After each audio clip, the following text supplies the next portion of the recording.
This afternoon, I'd like to speak to you on the message, how we can live in fullness in a world of hollowness.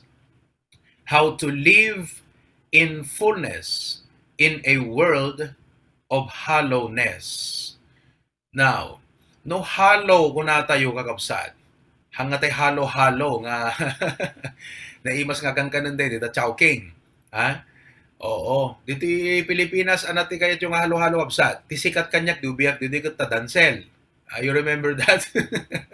Tisag 25 pesos sa dijay. O the toppings ng ice cream nga ube, kanete pandan. Yeah, or cheese. Okay? I think some of you remember that. But ni mama kat paborito na kat Chowking kakabsat. Ure laguy-uyik nga gawin. No mapa naghalo-halo jay Chowking ta Papan na magkanan ta duwang kakabsat kata di ka naguyik na agawid din. Okay, anyway. So when we talk of hollow, we are speaking of vacuum, space, empty space. For example, hollow blocks. We call it hollow blocks because these are blocks nga the empty spaces na. Ket when you lay these hollow blocks, ipatang mo ka digiti landok, tunog ang kargaan da nga fill upan iti semento. Okay, nga dagrabanan kakabsat. So anyway, hollow. Now, listen, this world will only leave you more empty. Do you realize nga the more kakabsat nga igamer tayo tibiyag tayo, kadagiti na inlubungan, the more we become more hungry. The more we become hungry and empty, you feel emptier all the time. Iso nga, ti tao kakabsat, if you observe life and if you are carefully observing how people do, the Hollywood actors and actresses and rich people and people around the world, if you look at their lives, they have much, but it seems that their soul is empty. That is not just a philosophical term, but it's reality, mga kapatid. Nga punong-puno sila sa mga bagay na this world can offer.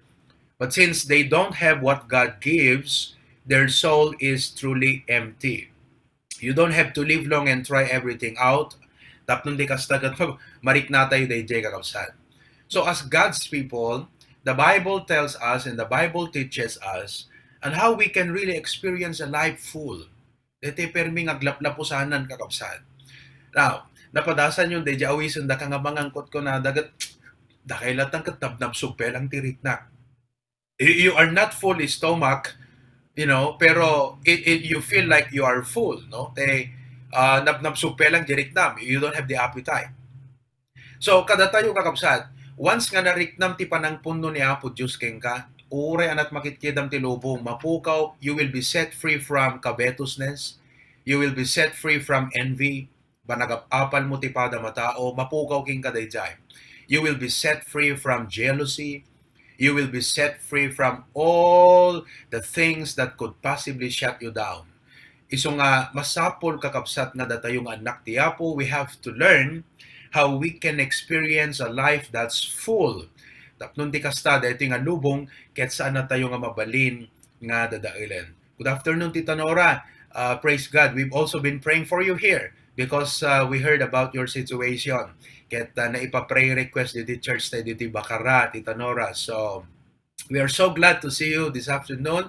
Ket makita mi nga nasalun at tilangayo ken naragsak. Ket that is an answer to the unified prayer of God's people. So I hope that in the coming Sundays, we will continue to see you and every one of you there. Tapnon di kastagat makangig kay pay kadigiti sasaw ti Apo. Oh, now then. So let's move to our lesson. How we can experience fullness in a world of hollowness. So, let me share with you four biblical truths. Four biblical truths. Upat nga banag nga inted ti Apo nga masapol nga makita tayo iti panagbiag tayo tapnon ma-experience tayo kakabsat iti panangpunno ni Apo Dios kada tayo. Now, first of all, it will be posted on the screen so you can copy the statement. Number one, this is the truth. If we are to experience fullness, we must learn to rest on His love. We must be resting on His love. Now, that may not sound very relative Nukit-kitaan tayo kakabsat at first glance. But allow me to dig deeper. Allow me to dig deeper in this point. Ket ipakita kada kayo kakabsat no kasano nga dayjay ayat iti Apo nga no isut pagtenglan tayo, isut pagtakderan tayo, isut ti pagkamangan tayo, ken isut klamaran tayo iti biag tayo kakabsat, ket pudno nga ited na kada tayo iti biag nga saan lang nga map-mapnek no di ket aglap-lapusanan pay. So allow me to dig a little deeper. In Ephesians chapter 3 verse number 19, the Bible says, "And to know the love of Christ, nga maamuan tayo kumati ayat ni Kristo, which passeth knowledge, labsan na, artapan na, ti amin nga panakaammo, that ye might be filled with all the fullness of God." Mapno tayo iti amin nga panangpunno niya po Diyos kada tayo. You see, do you know how a child grows up a strong person? When he is so lavished with the love of his parents. Sometimes I look at some children kat makita ko, kakaasim mo digiting ubing. Di da narik na ti ayat iti naganak. Di da narik na ti ayat iti ama, uno ti maysa nga ina, uno ti maysa nga family. And so there is a missing puzzle in their life. There is a missing piece in the puzzle of their lives. But look at a child nga di makkel kakabsat nga talaga nga narik na DJ panang care, panangayat iti naganak kakabsat. Ket talaga nga nagpaiduma DJ personality ken mindset nga adda ken kuana. So kas anak iti Apo, deti nga lubong kakabsat ket adu ti ited na nga pagdanagan kada tayo. Dahil nga lubong adot ited na nga pagparparikutan tayo kakabsat. But when we look up, kat makita tayo ti ayat ti Apo nga mangsapuyot kada tayo. Dayjay ti mangted ti talget ti puso tayo that we can face anything, literally anything in this life without fear because we have a Heavenly Father who truly loves us. Iso nga importante ti aramida na di self-image mo deto. Importante di aramida na di panunot tayo. Di perspective tayo ti panagbiag kakabsat. Daytoy nga kinapudno. Too often, we focus on ourselves. Tikit-kitan tayo kakabsat kat dayjay bagi tayo. Sometimes, ada digitay, dawatan tayo ti Apo kat han na ited. How do you solve that equation in your mind? Lord, I've been praying for this. 1 year, 2 years, 3 years, 5 years. It seems you're not answering. It seems you don't like to give, Lord. Parang you're rejecting my petition. So, kas may nga anak ti Apo kat agsakit no ka dinakem tayo. Kas lang mapukaw tayon kakabsat DJ. Rik na tayong agkararag because we felt like the Lord did not listen to our prayer at all. But you've got to trust God's love. And I'd like for you to say that, I'd like for you to know nga no kararag tayo kakabsat, di ba talo di answer ti prayer. If it is yes, God gives it. If it is wait, in a matter of time. If it is no, then God has something else better. Kadatay nga naganak, han nga aming nga dawatan ti anak tayo kung itud tayo. Because if we do that, it will not be good for them. Number 1, may spoiled that. Number 2, they will think that they deserve everything. Hanan nasaya at nga irwam, di kiti anak nga dawatan da amin, kat itud tila ta amin di aming absan. Because we love them. So when we refuse to give what they are asking, it's not because we hate them. It's not because they don't deserve it. It's because we love them that much. And I can say that a no from God who loves you is better than a yes. Dayjay pa nagno, iti maysa nga tao, ken ka nga gayayat. Napimpintas nga amang jay bagana ti puro yes kakabsat. So nga, agyaman tayo ti Apo, we have to rest on His love. Kat no dati karkararag mo iti dahi nga gundaway, and it seems the Lord had not answered yes to your prayer, it's not according to your will, you have to trust God and say, Lord, well, noha mo nga ito dahi nga banat, like Jesus, He said, thy will be done. I know you know better than me, and I know you know more excellent things than me. So Lord, I understand, if you don't give what I'm asking, then surely you have to give what you want to give to me. But I have to have it. See, so we have to rest on His love. Hanga di bagbagitay lang tikit kita ante, because when we just look on ourselves, it will totally distort our perspective about life. No aping adu tao kakabsat nga hanabaw awatan ti panagplastar ti panagbiag na because dela baginat makikita na kakabsat. Dela baginat ikon consider na. Dela bagina iti pampanunuten na kakabsat. Isulat ikalkalikagom na iti panagbiag. So there are many people who cannot understand how they are supposed to live. So we have to look beyond the box. Let's think outside the box. Kailangan kabsat nga rumuwar di panunot tayo ket hala nga di bagita iti kitaan tayo no di ket di ayat ti Apo. And you will come to realize there's so much to know about the love of God. Ti ayat ti Apo ket kasla mabaysa nga baybay kakabsat nga batukem sa the Philippine Deep. Somebody tried to go the bed of that Philippine Deep, but they could not go. They can only go as far, but they could not go to its extent because it's too deep for any human being danunen kakabsat. Kasta ti kadakkel ti ayat ti Apo. But you've got to really know it and awatem nga kunam Lord, kaya't ko nga maawatan iti relationship ta is a love relationship. It's not just about law that I have to do this and I don't have to do this, but this is about a love relationship and I've got to know more about our relationship, dear God. They kakabsat timang punno ti biyag ti may sa Kristiyano. Too often we focus on our shortcomings. Kung kuna tayo, nagadot pagbasbasulak ti Apo. Nagadot pagkurkurangat ti Apo. You know what? There's nothing you can do that will stop God from loving you. Awang mabalim mo nga maaramid kakabsat nga uray pagledaangan ti Apo. Ngagsardeng isuna nga mga yatking ka. Agledaang, yes. Stop loving, definitely no. Ti Apo no garamit tayo ti dakas no i-violate tayo dagiti pagayatan na kakabsat kan dagiti pagragsakan ng pakaidayawan na agledaan. But to stop loving, definitely not. Because the Bible says that nothing can separate us from the love of God. What a love. Agasa mong kakabsat no kaput pa nagbason mo ket ibatan na kalata ni Apo Joseph. Ano mapasamak ka? You think about that. Ha? No, damaaramid mo nga dakas ket ibatan na kang ket kunana bahala ka tabiyag mo. Kuna ti Apo king ka. So anapay nga rod kakabsat ti pasama ka mo no ibatan na ka ni Apo Dios. But you know our God is so loving. Nga no adaman dagiti pagkurangan ti kakabsat han nga umibet ti ayat na kada tayo hampulos nga umibet ti ayat ti Apo kada tayo. In fact, no adda dagiti turungan tayo kakabsat nga makita ti Apo that's not leading us to His perfect and original plan for our lives. He loves us so much nga kabigan na tayo kakabsat tapnon isaad na tayo ka DJ path nga dapat pagnahan tayo ket maragpat tayo kakabsat DJ pagayatan na iti panagbiag tayo. See how loving our God is. The Bible calls it chastening. Kat mabaling nga napadasan tayo deta ti panagbiag tayo nga sinaplit na tayo ti Apo, pinalagipan na tayo ti Apo. He did that not because He hated us, but He did that because He wanted us to realize He grieves. And He wanted us to realize He loves us. And He wants us back into the right path. So kakabsat, hanga di shortcomings ti ipamudi pano po nga, dagiti naglabasak, tigbiag ko, I think hanak ngagbaligi. No, listen. Don't focus on the shortcomings and failures of the past. In the coming future, agbalegi tayo kakabsat, gaputi ayat ti Apo. You and I will prevail. You and I will thrive. You and I will prosper. All because of the love of God. I've heard many Christians in my entire lifetime.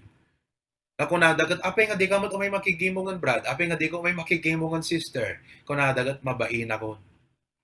Di kaming kakabsat dat number 1 nga sungbat dagiti ay bantay no kwa apay di ka umay makit church and brad apay di ka umay ti gimongen nabayag nga dita ka nakikita subli ka ti Apon. That's what we keep telling them, and they keep answering back, mabain na kun ti Apo. Agpay so kakabsat rebeng na nga marit natay ti agbain ti Apo. Ngemhan ko mga isot makailapod nga han nga agsubli di na pintas nga fellowship tay ti Apo. You know why? Because God loves you more than you can know. Nagpaiduma ti ayat tiya. Sometimes we focus on our strength.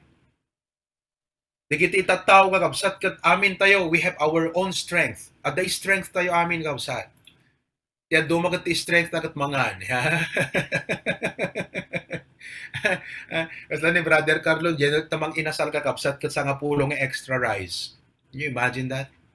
Kimapsot isunan, 7 lang extra rice ang kakabsat ti kabailan na nga ibuson. Yan ang strength niya. Imagine that, sa nga pulong extra rice, man. Paano nagkasya sa bitukan niya? Pero aming nga tao, the strength na. Me, my strength is music. And by the way, praise God for that brand new piano. What a blessing. So we all have our strength. And sometimes we forget God. Ngayon mamuiti ko na ti Bible, listen to it very carefully. Psalms 33 verse 16. Psalms 33 verse 16.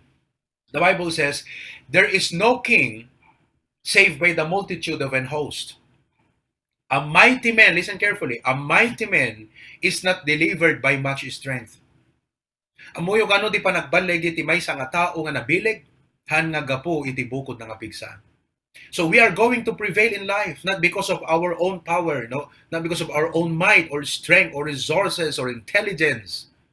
We are going to prevail in life because there is a God who loves us. Ammo na ti sabsabot na ti biyag tayo. Ammo na kakabsat, iti ipaay na nga kasayaatan para gangga. You have to know the love of God. You have to walk in that relationship. You have to grow deep in that relationship with God. Too often we focus on our situation. Dili makikita tayo kakabsat. Kad day sitwasyon tayo ti panagbiag. You know? Kad ko na tayo, oh, this problem is too big. Oh, this mountain is too high. This need is so great. This responsibility is so intense. I cannot handle this. Nakarigrigat ko na tayo kakabsat. Ngam salud-sudot kada kayo. Adda ka di amuyo nga problema tayo ita. Nga nagrikat nga solbaron ti Apo. Kumpara kaday jay panakadusa tayo kumaga po ti basol. Do you realize that we are supposed to go to hell? Be condemned and judged eternally because of our sin? But because of God's love, He sent His Son. Kat sinulbar na day jay nga problema kakabsat. If I may ask you a question, do you know of any problem in this present life nga narigrigat ngum day jay nga problema nga sinulbaron ni Apo Dios? The answer is none. Awan kakabsat. So if God loved you that much, that He even gave His Son to solve that big problem of men, condemnation and eternal damnation in hell, then what problem are you saying that God cannot solve? Anat parikot mo itangahan na kaya ti Apo nga solbaron kakabsat. So makita tayo kumadi kadakkel kan kauneg ti ayat ti Apo. Nagas lang ibagbaga ti Apo king kaanak ko, awan dakdakkel a problema nga sinolbar ko ti biag mo nung di dayjay. Katnuan yaman ti agdama nga parikot mo itata. You just look at your salvation. See, that's how I love you that much. And I can solve anything. Literally anything. Kayang-kayak deda ko na ti Apo. What a blessing. One of my favorite verses in the Bible is found in Romans chapter 8, where it says, God spared not His Son. Yun, He that spared not His own Son, but delivered Him up for us all. Saan na nga impaidam ti anak na, no di ka tiniyawat na ngagpaay para kada tayo amin.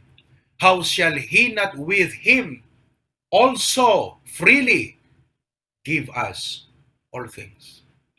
Hanto nga ta nga gapukin ni Apo Kristo ket nawaya iti puso na nga mangipaay kadigiti amin nga banbanag kada tayo. O kakabsat, nagmayat deti ayat ti Apo. Sometimes I would use this illustration kunak no kwa. Nukas pagrigan nagibulsa ka ti 10 peso coin ken 25 cents. Philippine. 10 peso coin ken 25 cents nagibulsa ka. Kada butaw gam di bulsa. Habang magbag na ka natnag di 10 peso coin. Ang nga matnag mo di 25 cents, do you think? Definitely yes. Yeah. Sabi ni Tita Teresa Amban, nakita tita, yes. Matnag di binting. Why? Kasi natnag di 10 peso, dakdakin. The point is this. The 10 peso coin kat DJ naramid ni Jesus di cross to save you. DJ binting kat di kita problema tayo kakabsat innal daw. No ti Apo na itod na di kadaklan nga sagot para gan ka. Ana nga sagot tihan na mabaling nga itod para gan ka. That's why the Bible says in James 1:17, every good gift and every perfect gift. Now can you show the screen in the screen? Let's wait for it. James 1 verse 17. The Bible says every good gift and every perfect gift is from above and cometh down from the Father of lights. Father of lights, ang bumaba nga manipod ti Ama tayo, ti aming alawag, with whom is no variableness nga dinto pulos mabalbaliw, neither shadow of turning. Urian niniwan nga sana ti paglikodan kakabsat. What a blessing. So I may be here in the Philippines, you may be there in the United States, in Hawaii, and wherever, however life will take you, mga kapatid, listen to this. You will survive and you will thrive. And you can always be victorious because there is a wonderful God, the Heavenly Father, who loves you. But you have to know Him deeper. Umun-unag kumat pa nakamamum ken kwa nakapsat. Umun-unag kumati pa naka-apresyar mo deta relasyon mo tiyapo. Dumakdakkel kuma sumamsam it kumati pa naka-appreciate tayo kakabsat iti relasyon ti langan-langan tayo kinayapo Dios. That is how we live in fullness in this world of hollowness. O kakabsat, knowing the truth, adang na sa isayat ng isukat yung kadayjay, do you know of anything in this world that you can substitute for God's love? Mabali mo ka dingay bagat iday ting agundaway, hang ko masapsapul ti ayat ti apo tabak na nga. Hang ko masapsapul ti ayat ti apo tanapintas ti trabaho. Hang ko masapsapul ti ayat ti apo gaputa adot gagayem ko. Oh, no. Any big no. Because you are making a mistake, a very big mistake in your entire life. Mga kapatid, awangkas iti ayat iti apo kada tayong sangapada. What a blessing. Amen. Let me move to the second point, the second thing this afternoon. Maybe dito pa lang aglipas kakabsat. Ituloy tayo ito, nakasamsam it dito nga mensahe. Amen. I hope you're enjoying this message a lot. Name imas dito yung tayo makanyan ta Chinese restaurant. Amen. Name imas dito yung dito makanyan ta Max's, unong ta Jollibee, unong yaman, di kita na imas sa panganan nyo ta kakabsat. Okay? Number 2, how to live in fullness in a world of hollowness. Number 2, we must be claiming His grace. We must be claiming His grace. No di ayat tiyapo kakabsat kat hanang makaumanay dahito yung atsyempo tapno pagsasaritaan tayo. This is another aspect of God. Kano discobriam kat sukisukem kat doktalem kakabsat nga amwen. And I'm telling you, the grace of God can exceed the riches in Swiss bank. The economy of heaven is grace. Nung kayan ta Swiss bank kakabsat kat ditat ayan di kiti amin na balitok nga nakadadoy ti entero nga lubong. You know? Uno dito Pilipinas kat Bangko Sentral. But the economy of heaven is grace. No anyaman ti agdama nga saad ti panagbiag mo kakabsat itataw no sitwasyon adda maitutok nga parabor iti apo. Let me show to you Hebrews chapter 4, 14 to 16. The Bible says, seeing then that we have a great high priest that is passed into the heavens, Jesus the Son of God, let us hold fast our profession. For we have not an high priest which cannot be touched with the feeling of our infirmities. O kakabsat, marit na tiyapo dagita pagkapuyam iti bagim. Kanina sinabi ko we have strength. On the other hand, today, we all have our weaknesses. Dadigiti pagkapuyan tayo, dadigiti alisto nga isut pakapundyan tayo. May isa lang nga balikas kakabsat ma-shutdown kan. At dadigiti ba nagano lagipon kakabsat ti panagbiag mo kat kasla mapukawan kan itinamnama. Those are the weak points of your life. Digiti alisto nga pangkilikki kan ni Satanas ti biag tayo. Makita na ita nga nakaisem kang kunana, amok ti pang tiktok, pagtuktok kikak ka deti nga anak ti apo. Amok ti weakness deti nga tao. Amok ti weakness deti Kristiyano. Amok ti bang sirisirugak ken kuanan, yes, it is right. Amo ni Satanas kakabsat ti pangtukki ka na ti biag tayo. Amo nat pang sirisirukan na ti biag tayo, but bless God. Nakapo itayo ng ti apo isut bilag tayo. For when I'm weak, God is our strength. You see, God is touched with the feeling of our infirmities, but was in all points tempted like as we are. Kasi pinadas mo ta tinugkik ni Satanas isuna kakabsat. Pinadas ni Satanas nga suutan ni Apo Jesu Kristo. So Jesus knows what it means to be tempted. To be tempted to sin, to be discouraged, to be depressed, and to be totally down. You know? People say things about you and people say things on your face and usaran ni Satanas di gito'y kakabsat nga mang-upay, mang-down, mang-perdi tinapintas nga riknam. Listen, instrument amin ni Satanas nga mang-dadail tinapintas nga nakem tayo kakabsat. You have to focus on the grace of God. The Bible says in verse number 15,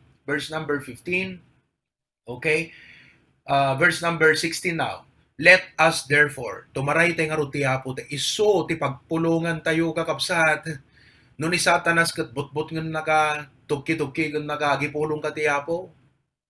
Di kami no di anak tayo nga kapsat kat kinkin nilikik kat di may sa nakapkapoy agpukaw mama ne kita ne kun ano ko agipulungan. Kasta tayo mat kun tayo Lord kita man ni Satanas ti pumpumayan na kanya. Lord, kita man di nga tattaw ti bagbagada kanyak. Lord, kita man na po ti resulta, dito yan ta, yan ta medical. Lord, please look at this.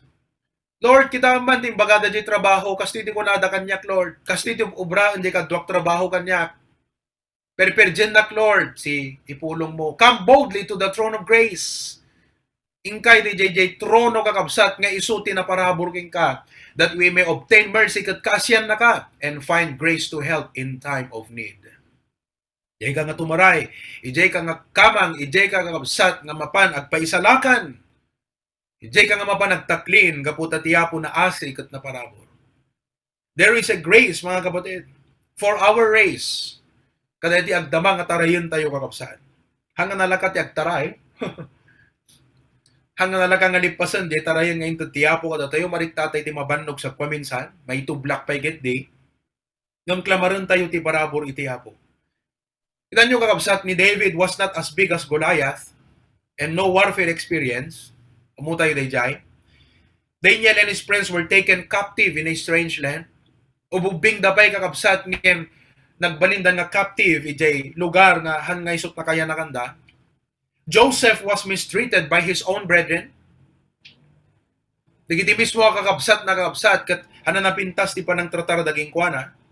Jeremiah and Elijah were threatened to death by their own people. Kuna digiti mismo nga kakadwada kat papatayon kayo. Paul had torn in the flesh. Agdan anayon ni Apostol Pablo kakabsat, but there's one thing in common to all of these people. They were successful and victorious. You know why? Because of the favor of God. Ti ima ti apo nga naisad kadakwada kakabsat. Isuti ng pabalegi kadakwada kat awan siya sinumang nga tao, kan pasama kan problema ti panagbiag, nga nakadupir wano ng lapad because the favor of God brought them to a pedestal of success and victory.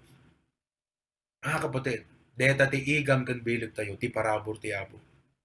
God has grace for our pace. Ihapo kakabsat, tulungan na tayo. Dahil ti pace, ano ka na sa ti pace? DJ routine ti panagbiyak tayo. No pace ko naman kat if you're running, you are running on a certain speed. Like if you're running 5 kilometers per hour, that's your speed. You maintain your speed. So it is not how fast you run, but it is how you maintain your pace. And every day we have our routine. Dahil iti routine ti panagbiyak tayo kabsat. Kada mo yun ang runa ita, gapu ti pandemic si mabali ti sistema kan set up ti panagbiyak. Rimigat kabsat became more complicated and more complex. And for students, it became harder for them. Kaslang na mo tayo nalaklaka ka, dagiti estudyante ita, at dadat balbalay da kabsat, but it's different. It made it more complex. E mamuyo ka kabsat, tap no makakope up tayo ka, dagiti nga banag, agikis ka tiyapot ko ng Lord, help me. Because the throne of grace has so much grace, enough grace, sufficient grace, specific grace, tapno di ka stagat mabalin na katulungan. Kung kunay siguro, imbag pa ni Brother Romit at the grace na. Ngayon hantay mga kaskiniti to roaming at the grace na kakabsat. Ngayon adamat Diyos tayo nga mangtad ti grace kada tayo. Next, God has grace for our case. Iapo kakabsat at parabor na para kadagiti kasasad tayo ti panagbiag. I don't know what is your situation in life, but God knows and He cares. And God's favor will be upon us when we truly depend on Him. Ikayat namin di apo kakabsat ag talit tayo king kuana. Masursuro tayo ti umasidig kin kuana. Apay ngamin aya kakabsat nga no daduma, hantay amu ti umasidig iti apo. Sarsarilyan tayo, bukbukudan tayo. We thought we can do it. We thought we can survive it. We thought we can just manage it. We thought we can figure it out. And God says, all right, I'll let you do it for a while. Then we come to God and say, Lord, I'm to the end of my wits. Dakon apo ti kamo, dyan ang tibugod ko masirib. And God says, good. Finally, you learned your lesson. Because where you end, that's where I begin. Jay pagpatinggaan ti kabahilam, isumot gayam ti pangrugyanan ng iti apo. If we could do it, if we could learn it, ako natay, Lord, I know I cannot prevail in life without you. I cannot make it without you. I cannot do it without you. I cannot just live without you, Lord. No, awang kaapuhan na mabalin apo. Masapo la kadwa ka kadigiti amin na panggap ko ti panagbiag. I've got to have your grace in my life. Now, let me close with this. Amoy nagkarkararag tayo ti Apo, saan lang di bakita ti ikararag tayo, iraman tayo di kiti kakabsat ti Apo. See, if you look at it right now, if you put it on the gallery, kat makita yun di kiti amin nga kakabsat, nagmayat nga makita, iti langayo kakabsat ni. What a blessing. When you begin to pray for your situation, remember that others may be fighting the same battle as yours. And if you're saying, God, help me in my battle right now, why don't you also say, Lord, and all the others who are facing the same battle right now, sa pasakot sa nga pada nga tulungan na kami, Apo Diyos. Ngano kasanot pa ng tulong mo kanyak, Apo ita, kasta ka di mo titulong nga itod mo kadakwada, Apo. You know, every time every time a brother or sister comes to me and they ask for my prayer, di ko nakno ka, Lord, no kasano nga dinengeg mo dagiti karkararag ko ket impay mo dagiti dinawat ko kasta kumamot ti aramidem kadeti nga kapsat. That's how I pray. That's how I pray. I'm saying, Lord, no kasano di favor mo kanya kasta matitid mo keng kuana, Lord. We are no different. We are your children. Ang kami nagduma apo anak na kam nagpada. And I know you're not an unfair God. And no kasanod pa ng tulong mo kanya kasta matatulungan isuna. See, let me just give you an idea how to pray and who to pray. Pastor, who are the people I'm supposed to pray? If you look at your palm, you have 5 fingers. 5 kakabsat nila. The thumb. The thumb represents the people closest to you. Ikararag mo dagiti tao nga asidagken ka. And definitely, this is your family. Your parents, your husband, your wife, your children, your kaanakan, your auntie, your uncle. Those are the people close to you. You've got to pray for them. Next is the point. You see, the point represents teaching. See, pag tinanong nila sa'yo, yan na timapan ti kastoy, ijay, alam ba't nga no, kunadagat, yan na timapan dito, kunabot, ijay, kunam nga road. Uno ijay. No, you don't do that. You only use your point finger. And the point finger speaks of the pastors because they point the way. They are the one teaching to you the word of God. Kat kunam, Lord, I pray for my pastor. I pray for my preacher. I pray for the pastors of the HBBC and all the pastors around the world. Lord, help them. Help them, Lord. That's the best thing, one of the best thing you can do for us. To pray for us. Oh. And then, the tallest. Is this your tallest finger? I hope. Kita nyo mabakang iso tallest finger yung sa the middle. The tallest finger reminds us of those people in authority. Well, I know, umayon ti November 3, Merkules, kabsat mi dito eh. Dito ito mo, no sino, ni Biden, uno ni Trump. But we've got to be on our knees and pray and say, Lord, you are in control. If Biden wins or if Trump wins, whoever wins, Lord, we take it as from you. But, sana Lord si Trump manalo. Parang ganon, di ba? Lord, apo na sinuman kadakwad at mangabak amumi nga pagayatam. Ngam sapay ni Trump, sama mo lang ko na.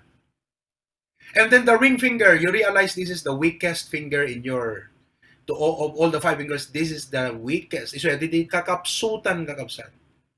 You know who are the people you need to pray for? The sick, the elderly. Nagitay senior citizens. We have senior citizens joining us. And you don't know the battles they're fighting right now. The sick people, nagitay madama nga masakit. So when you look at this finger, you begin to pray, Lord, nagitay kakabsat nga masaksakit, liwliwaom ida, ipariknam ti presensyam, ipakitam nga adda ka nga mangkuyog kadakwala kadeti nga kanito di pa nagbiag the Lord. And then the last finger, the pinky finger is you. You pray for yourself. So when you begin to pray, kunam, Lord, I'm coming to you. O, di ba? Parang nakaganon yung kamay mo. Oh. Ano ba yan? Ano ba ginagawa mo? Sabi nilang ganyan. Nag-oorasyon ka ba? No. Keep quiet. Be still. No, I'm doing something. Okay? And you begin to pray the people closest to you, the people who point away the pastors, the people on ranks and authority, and then the people who are sick, and then begin to pray for yourself. And look, if all of us will pray that intense, HBBC Hawaii will never be the same. Talaga nga makita yung kakabsat. Tinagpaiduma nga bilag kan favor ti Apo itibiyag tayo nga sangapada.